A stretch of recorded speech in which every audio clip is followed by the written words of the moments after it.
مرحبا بكم في ماي سكول بوان تي ان مرة أخرى. اليوم باش نحاولوا نعملوا مراجعة صغيرة على les ondes progressives. Donc on va commencer par quelques définitions.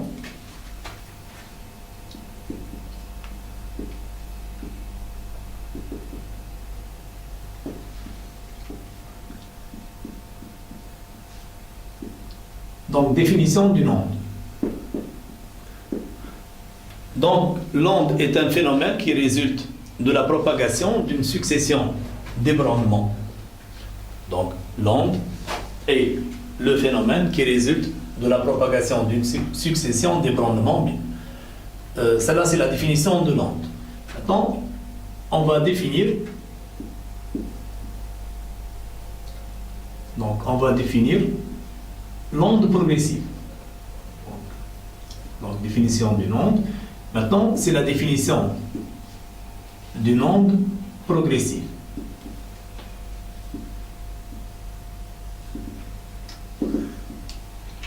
L'onde est progressive si elle se propage dans un milieu ouvert, dans un milieu illimité, ça s'appelle onde progressive. Donc, pour l'onde progressive, on a dit que c'est une onde qui se propage dans un milieu ouvert. Maintenant, c'est la définition d'une onde transversale.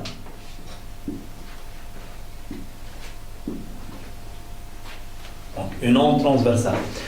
L'onde est transversale lorsque la direction de propagation est orthogonale à la direction de la déformation, de la vibration.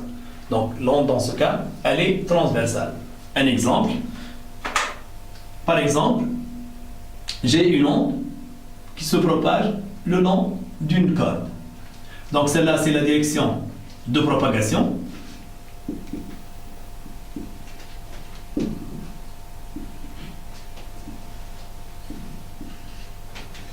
Et lorsque l'onde atteint un point de la corde, par exemple un point M qui appartient à la corde, le point M va se mettre en mouvement selon cette direction. Donc celle-là, c'est la direction de la vibration. On remarque que dans ce cas, la direction de propagation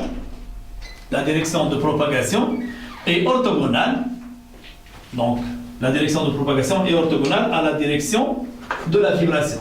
Dans ce cas, l'onde est transversale. Donc, direction de propagation. Donc, l'onde va se propager selon cette direction. Le point M, il va se mettre en mouvement selon cette direction. Donc, cette onde est, bien sûr, transversale. Quatrièmement, onde longitudinale. Donc, définition d'une onde longitudinale. Dans ce cas, la direction de propagation est identique à la direction de la déformation ou de la vibration. Par exemple, l'exemple d'un ressort. Donc, on a les spires de ressort, il y a des spires comprimées et des spires dilatées.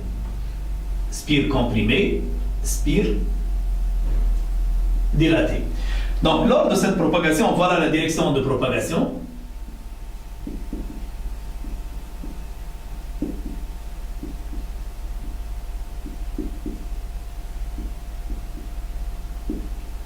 Et voilà un point M, une spire du ressort.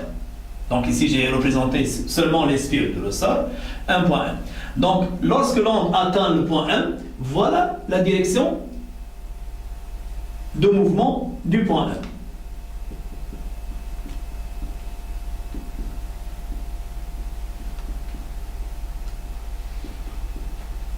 Donc, lorsque l'onde arrive au point M, le point M se met à vibrer dans cette direction. Donc la direction de mouvement du point M est identique à la direction de propagation. Donc cette onde est dite longitudinale. Donc voilà quelques définitions concernant l'onde longitudinale, l'onde transversale. De même, on parle d'une onde mécanique. Une onde mécanique, c'est une onde qui se propage dans un milieu matériel. Tandis que l'onde électromagnétique, c'est une onde qui peut se propager dans le vide. Elle se propage dans un milieu matériel, mais elle peut se propager de même dans le vide. Voilà quelques définitions concernant l'onde. Donc on va passer maintenant au principe de propagation. Donc on va parler du principe de propagation.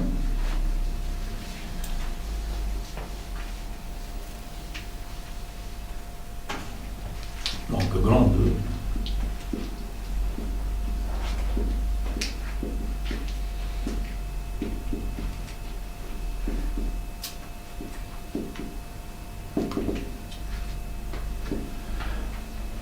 Donc, lors de la propagation d'une onde, on sait bien qu'il se produit une propagation d'énergie sans propagation de la matière.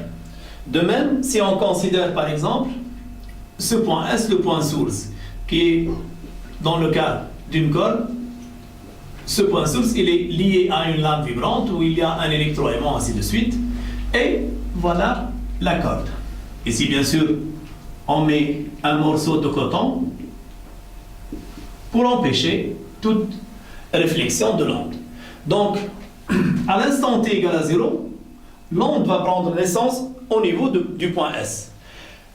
Donc, le principe de propagation concerne le mouvement d'un point M qui est situé à une distance x par rapport à S. Donc, l'onde va commencer sa propagation à partir du point S à l'instant t égale à 0. Et elle va se propager à une célérité v constante. Donc, à une célérité v constante. Pour atteindre le point M, comme tout mouvement uniforme, cette onde va atteindre le point M à un instant θ. L'instant θ n'est autre que la distance parcourue par l'onde x divisée par la célérité. Le θ est égal à x sur v. Mais qu'est-ce qu'il va faire le point M lorsque l'onde atteint le point M? Le point M, il va reproduire identiquement le même mouvement que la source, mais après un retard temporel. Le retard temporel, c'est le θ. Donc θ s'appelle retard temporel. Ça veut dire que le mouvement effectué par S à l'instant t, effectué par S maintenant, c'est le mouvement qui va être reproduit par le point M après un temps θ. Et si je parle maintenant du mouvement du point M, le mouvement effectué par le point M à cet instant, à l'instant t, c'est le mouvement qui a été effectué par le point S avant l'instant θ. Donc, on dit que le ym de t, l'élongation du point M à l'instant t, c'est l'élongation du point S à l'instant t moins θ. Bien sûr ici, avec t supérieur ou égal à θ. Maintenant, pour un instant t compris entre 0 et θ, donc on peut prendre strictement inférieur à θ, supérieur ou égal à 0. Donc l'onde n'a pas encore atteint le point M. L'onde n'a pas encore atteint le point M, c'est-à-dire entre l'instant 0 et l'instant θ, le point M est au repos. Ça veut dire que ym de t est égal à 0. Donc, celui-là s'appelle le principe de propagation. Donc, je répète, le mouvement effectué par le point M maintenant a été effectué par le point S avant θ.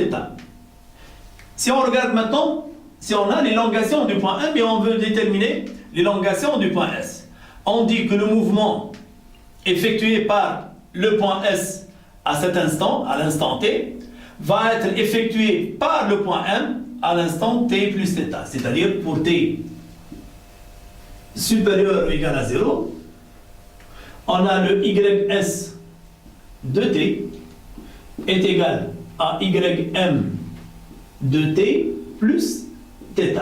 Donc ça s'appelle de même le principe de propagation. Voilà, c'est terminé. Merci.